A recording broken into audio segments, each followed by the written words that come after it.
नमस्कार मित्रों, एक बार फिर से आपका स्वागत है हॉक फीड न्यूज में। बड़ी खबर इस वक्त, सुप्रीम कोर्ट ने अर्नब गोस्वामी मामले में यह जबरदस्त आदेश सुना दिया है और जिसके बाद उद्धव ठाकरे सरकार के होश उड़ गए हैं। आपको बता दूं कि टेलीविजन पत्रकार अर्नब गोस्वामी को आत्महत्या के उकसावे के लिए साल 2018 के एक मामले में अग्रिम जमानत दे दी गई थी सुप्रीम कोर्ट की तरफ से, और आज इस मामले पर सुप्रीम कोर्ट की तरफ से अब से कुछ देर पहले जबरदस्त फैसला आया है।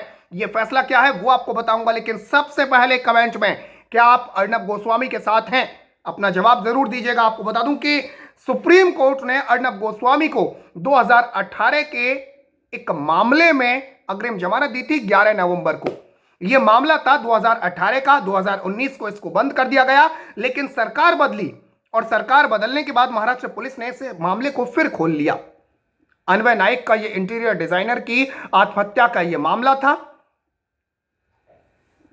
और पुलिस के मुताबिक आत्महत्या के इस मामले में अन्वय नाइक ने आत्महत्या करते वक्त अर्नब गोस्वामी का नाम लिखा था। इस केस को 2019 में बंद कर दिया गया था और इसके बाद 2020 में अर्नब गोस्वामी को इसी मामले में गिरफ्तार कर लिया गया।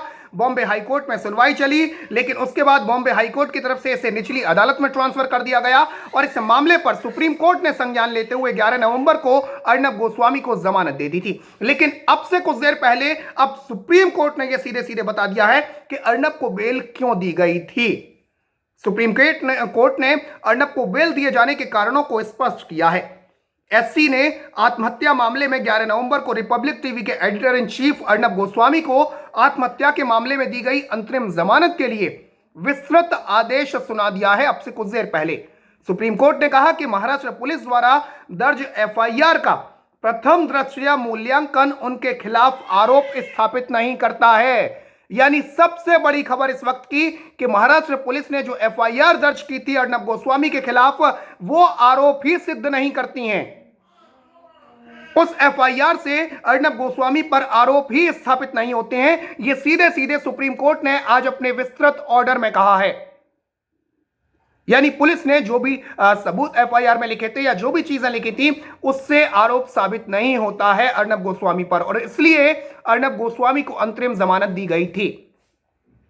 सुप्रीम कोर्ट ने कहा कि पत्रकार अर्नब गोस्वामी की 2018 में आत्महत्या मामले में अंतरिम जमानत तब तक जारी रहेगी जब तक कि बॉम्बे हाईकोर्ट उनकी याचिका का निपटारा नहीं कर देता। सुप्रीम कोर्ट ने कहा कि पत्रकार अर्नब गोस्वामी की अंतरिम जमानत अगले 4 सप्ताह के लिए होगी और जिस दिन से मुंबई हाईकोर्ट ने आत्महत्या के मामले में उनकी जमानत याचिका पर फैसला किया।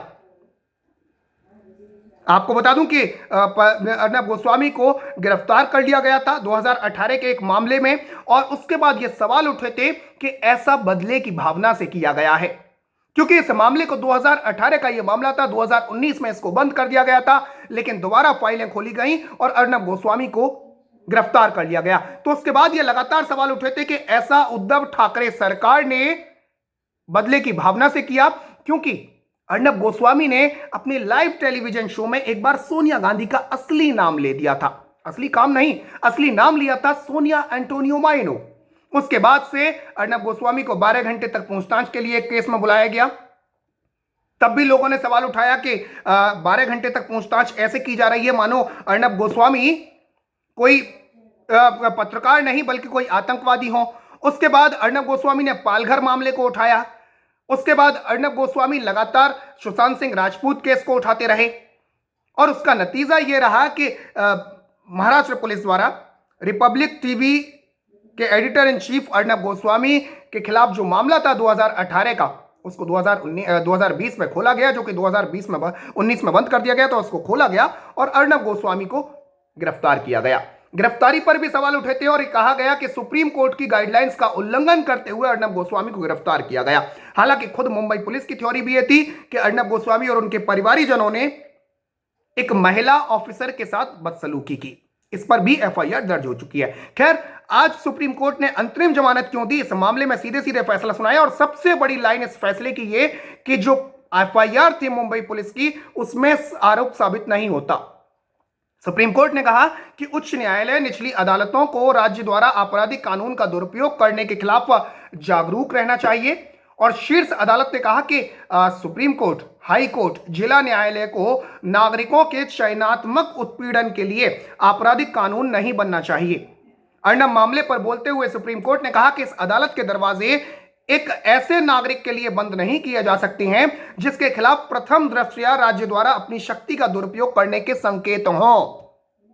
यानी आपको बता दूं कि इससे पहले सुप्रीम कोर्ट ने जब अर्नब गोस्वामी को जमानत दी थी, तब भी उन्होंने कहा था कि न्यायमूर्ति धनंजय वाई चंद्रचूड़ और न्यायमूर्ति इंदिरा बनर्जी की पीठ ने उस दिन कहा था कि अगर राज्य सरकारें लोगों को निशाना बनाती हैं तो उन्हें इस बात का एहसास होना चाहिए कि नागरिकों की स्वतंत्रता के लिए उच्चतम न्यायालय है। उस दिन 11 नवंबर को जब जमानत दी थी, शीर्ष अदालत ने उस दिन इस बात पर भी चिंता व्यक्त की थी कि राज्य सरकारें कुछ लोगों को विचारधारा और मत भिन्नता के आधार पर निशाना बना रही हैं। अर्नब गोस्वामी की अंतरिम जमानत याचिका पर उस दिन सुनवाई करते हुए पीठ ने कहा था कि हम देख रहे हैं एक के बाद एक ऐसा मामला है जिसमें उच्च न्यायालय जमानत नहीं दे रहे हैं तो वे लोगों की स्वतंत्रता, निजी स्वतंत्रता की रक्षा करने में विफल हो रहे हैं। अदालत ने उस दिन यह भी कहा था कि अगर आपको रिपब्लिक टीवी देखना पसंद नहीं है तो आप कोई दूसरा चैनल लगा लीजिए, लेकिन आप व्यक्तिगत स्वतंत्रता का हनन नहीं कर सकते और आप किसी को परेशान नहीं कर सकते। उनकी जो भी विचारधारा हो, कम से कम मैं तो उनका चैनल नहीं देखता, यह खुद न्यायमूर्ति चंद्रचूड़ का कहना था। लेकिन अगर संवैधानिक न्यायालय आज इस मामले में हस्तक्षेप नहीं करेगा तो हम निर्विवाद रूप से बर्बादी की ओर बढ़ रहे होंगे। पीठ ने तब यह भी पूछा था कि सवाल यह है कि क्या आप इन आरोपों के कारण व्यक्ति को उसकी व्यक्तिगत आजादी से वंचित कर देंगे। न्यायालय ने कहा था कि अगर सरकार इस आधार पर लोगों को निशाना बनाएगी, आप टेलीविजन चैनल को नापसंद कर सकते हैं, लेकिन ऐसा नहीं होना चाहिए।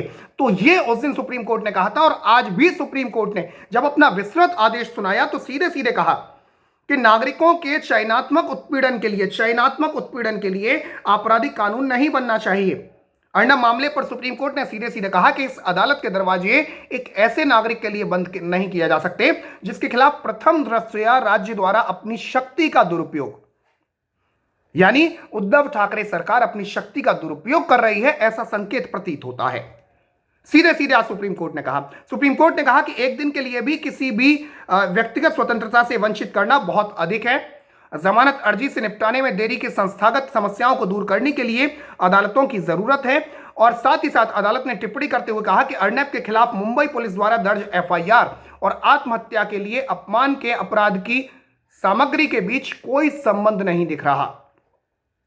यानी जो एफआईआर पुलिस द्वारा दर्ज की गई और जो आत्महत्या के उकसावे का जो केस बन रहा था अर्नब गोस्वामी पर, उन दोनों के बीच कोई संबंध ही नहीं दिखाई दे रहा है और ऐसे में अर्नब के खिलाफ आरोप साबित नहीं हो रहे हैं। यह उच्चतम न्यायालय की टिप्पणी है।